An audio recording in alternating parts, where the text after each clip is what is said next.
মানুষের লড়াই, এখানে কোনো প্রাইভেট বা গভর্নমেন্ট বলে কিছু নেই। প্রতিটি মেয়ে ঘর থেকে যারা বেরোচ্ছে তারা যেন সুস্থ হয়ে বাবা মার কোলে ফিরে আসতে পারে।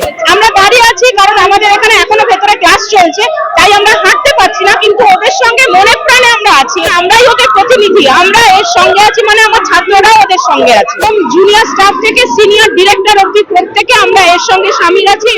আপনাদের বেসরকারি যে প্রতিষ্ঠান রয়েছে তার সামনে আপনারা বেরিয়ে এসে জাতীয় পতাকা হাতে নিয়ে বিক্ষোভে সামিল হয়েছেন।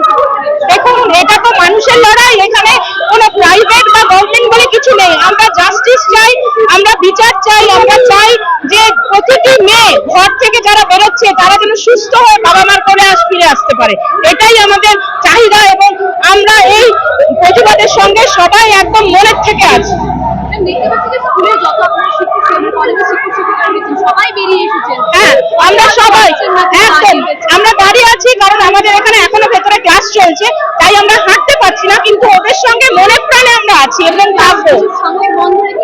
হ্যাঁ, একদম ওদের আমরা বলেছি তোমরা কিছু সবাই বেরোলে একটা গন্ডগোল হতে পারে। আমরা বেরিয়ে এসেছি কারণ আমরাই ওদের প্রতিনিধি, আমরা এর সঙ্গে আছি, মানে আমার ছাত্ররাও ওদের সঙ্গে আছে।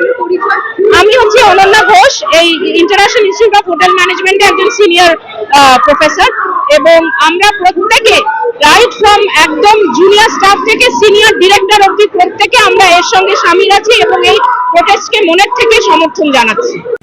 বাংলা হান্টের আরো খবর দেখতে নজর রাখুন। বাংলা খবর মানেই বাংলা হান্ট।